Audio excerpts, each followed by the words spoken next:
Hello everyone and welcome to Cinderful Gaming.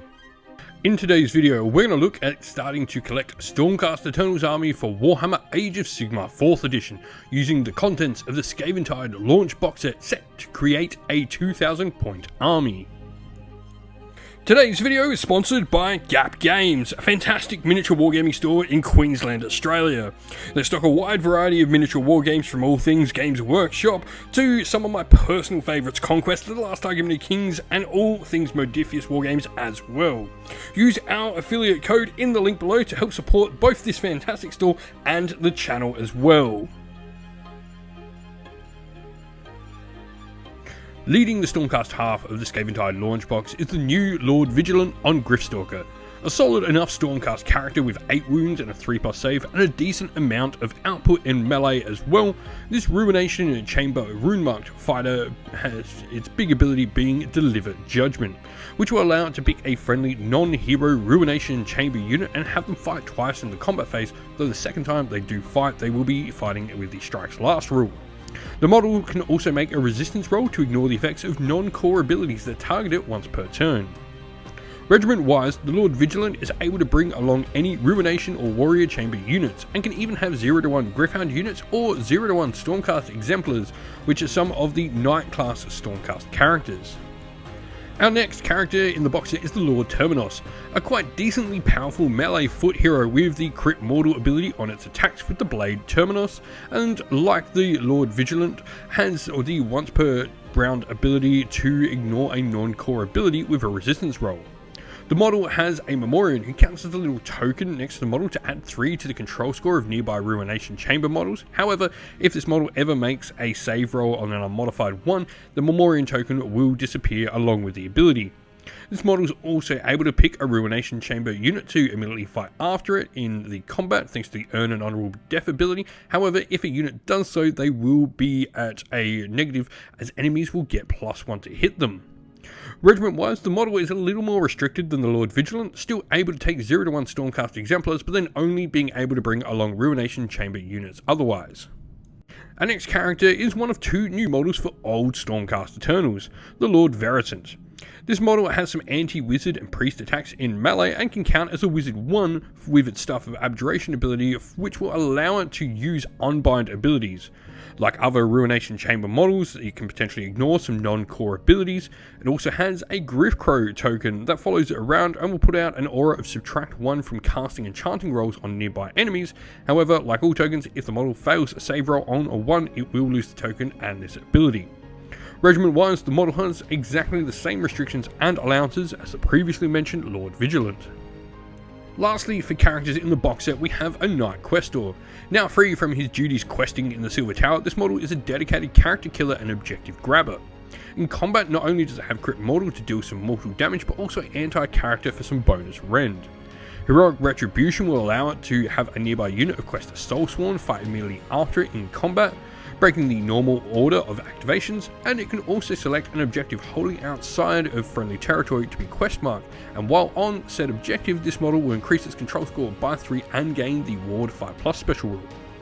Regiment-wise, this model is a Stormcast Exemplar, so it can join the regiments of our previously mentioned characters, but if it wants to lead its own regiment, it can have any number of Ruination Chamber units, 0-1 Gryphounds, and 0-1 units of Questor Soulsworn. Our first unit to look at are the humble Liberators. From the dawn of Age of Sigmar, these warriors have held the line for Stormcast Eternals. Fairly solid in a fight with crit mortal and Ren 1 on all their combat attacks, one model in 5 can even have a Grand Hammer to get some extra damage as well.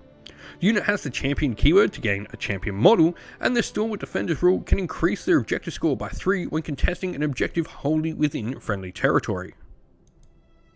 Prosecutors were there day 1 alongside the Liberators, but unlike the Liberators who have remained with the Warrior Chamber, now the Ruination Chamber keyword as mark the Prosecutors. Like the characters, they have the ability to ignore non-core abilities thanks to the Ruination Chamber ability, and they're fast moving with the Fly keyword Movement 12 and even Disperse Formation to give them a larger board presence, though in reality it's really to make them able to stand somewhat near each other for unit coherency. The unit has some decent shooting with their Stormcaller Javelins, and when charging into combat can do so on 3d6 and even get +1 damage on their attacks. Lastly, in the box set comes a brand new unit, the Reclusians, essentially the Paladins of the Ruination Chamber. They have the same Ruination Chamber ability we've mentioned plenty already for the box set, and some solid combat output with the crit mortal on their 2 damage attacks. Defense wise, they've got 3 wounds each and a 3+ save, fairly solid, and they also have 2 Memorian Descendants, who are tokens which can add +1 to their Ruination Chamber ability rolls, only for a max of +1 however, though each time they make a save roll there is an unmodified one, they'll lose one of their 2 tokens.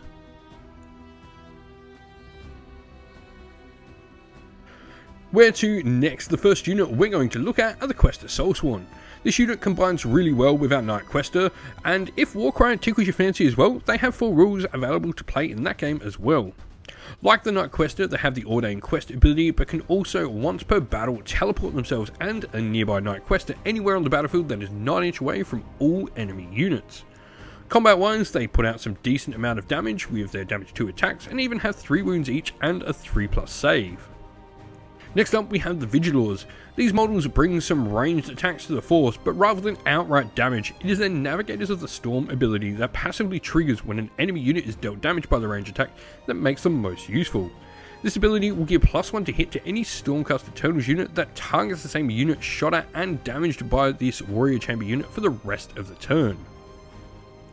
Who doesn't love a chariot though? And the Stormcast Eternals have the Stormstrike Chariot, which has the option to be equipped with either a Tempestuous Spear or a Great Stormbow in addition to its other weapons.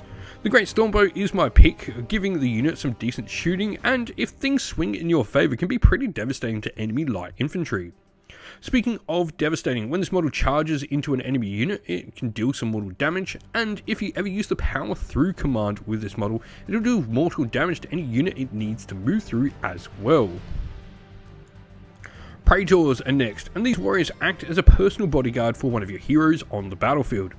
During deployment, you pick a friendly Stormcast Eternals hero, and during the game, while this unit's charge is within combat range of this unit, both units will have a ward 5+.